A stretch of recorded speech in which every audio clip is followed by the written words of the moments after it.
But think about the temple, and then think about the whole earth. This is hugely germane to the meaning of Acts, and this is something I think which has grown upon me slowly since I wrote Acts for Everyone, and just I see it more and more in the text. For the Jews, when they were actually doing their best to be rooted in their own scriptures and the meaning of their own scriptures, the temple was not a place of escape where, granted that the rest of the world was probably going to hell in a handcart, this was the place where you could be on earth and also in heaven. Phew, we're safe away from the rest of that wicked world. No doubt it often felt like that. Rather, the temple was supposed to be a sign and a foretaste of what God would do one day for the whole creation. Where do you go in the Old Testament to find the temple being filled with the glory of God? Well, for a start, Isaiah 6, you know it well. Holy, holy, holy is the Lord of hosts. We've been singing it.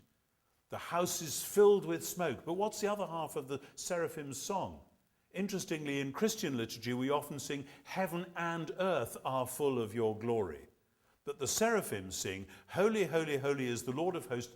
The whole earth is full of his glory. They assume that heaven is full of his glory.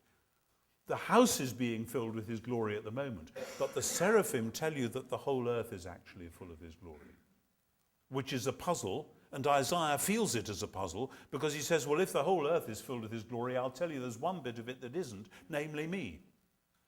And the whole house of Israel, actually. Woe is me, for I am lost, I am undone. And there's a tension then set up within the book of Isaiah, as between Isaiah 6, where the whole earth is full of his glory, according to the seraphim, and Isaiah 11, where the earth shall be full of the knowledge of the Lord as the waters cover the sea. But it isn't yet. There's a toing and a froing, something which is true and something which is not yet true. And as we pan back and look at the larger picture in the Old Testament of the glory of the Lord and the temple and the whole earth, there's a variety of stuff. You know, when the tabernacle is built in Exodus, and you get finally, after all the failures and the golden calf and all the rest of it, finally they make the tabernacle in the wilderness, and the glory of Yahweh descends and fills it. And that's the climax and the end of the book of Exodus. But that then is seen already in the Pentateuch. Numbers 14:21, God says almost incidentally, after the rebellion, you know, when the spies have gone into the land, very interesting bit this, when the spies have gone into the land and they've come back and they tell the people, oh, it's a terrible place and the Anakim are there and they'll eat you alive and it's really going to be difficult to fight them and so on. And only Joshua and Caleb say, actually, the Lord is with us, let's go, we can do it. And the people rebel and they believe the other 10 rather than Caleb and Joshua. And God is cross and says, okay, you're in for a much longer wander around the wilderness than you thought you were going to be. Nevertheless, the whole earth shall be full of my glory. Why does he say that there? Because the entry into the promised land, when it happens, and isn't this exactly what Acts is about? The entry into the promised land, when it happens, will be the coming of the glory into that land against the day when one day it will fill all creation. And that vision never fully disappears from the Old Testament. It's there, of course, later in Isaiah, in those wonderful passages in chapter 40 and chapter 60 and so on, about all flesh seeing the glory of God. It won't just be the people who happen to be in the temple who will see the glory of God. It'll be the whole earth, because the whole earth will be full of it. Psalm 72, at the end of that great messianic royal psalm. I don't share Walter Brueggemann's fear of the royal psalms. I think they're wonderful anticipations of the Davidic kingdom fulfilled in the crucified and risen Messiah. The final bit of that Psalm 72, let the whole earth be filled with his glory. Amen and amen. The climax of the prayer of David, the son of Jesse. Psalm 72. So you've got all those strands, and that's just a small selection. And if you like doing little Bible studies via cross-references and concordances, there's much, much more. Look up glory, look up filling, look up temple, look up earth, etc. You'll find plenty of stuff there to chew on. But this, I suggest, is what Acts is all about. Because Acts is actually the theology of Jesus and the church as the true temple. Jesus and the church as the true temple. Jesus is the place where heaven and earth have come together and are joined uniquely, decisively, and forever. And in his ascension, we have a piece of the new earth now in heaven. And then, just to anticipate, in Pentecost, we have the power of the renewed heaven now on earth. Ascension and Pentecost establish Jesus and the church as the true temple.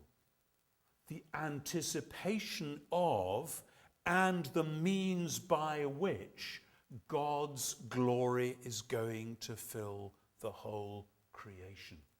And again, what will that look like? Yeah, I go back to Isaiah chapter 40. I bet some of you have sung in church choirs and so on, you've sung Handel's Messiah, or you've sung at least some choruses from it. And the glory of the Lord shall be revealed, and all flesh shall see it together. I sang that at the age of 7. By the time I was 21, I must have sung it 100 times. And it never occurred to me to ask, what's that going to look like when it happens? What will it look like when the glory of the Lord shall be revealed and all flesh shall see it together? You might think it would be a blazing fire sweeping through. You might think it would be God simply forcing his way in. According to Acts, what it looks like is 11 plus 1 very puzzled men, and pretty soon lots of women too, going out discovering that when they talked about Jesus and announced that he was Lord and prayed for the power of the Spirit, all sorts of strange things happened. Communities were transformed. Lives were transformed. Some people were deeply threatened. Some very unpleasant things happened.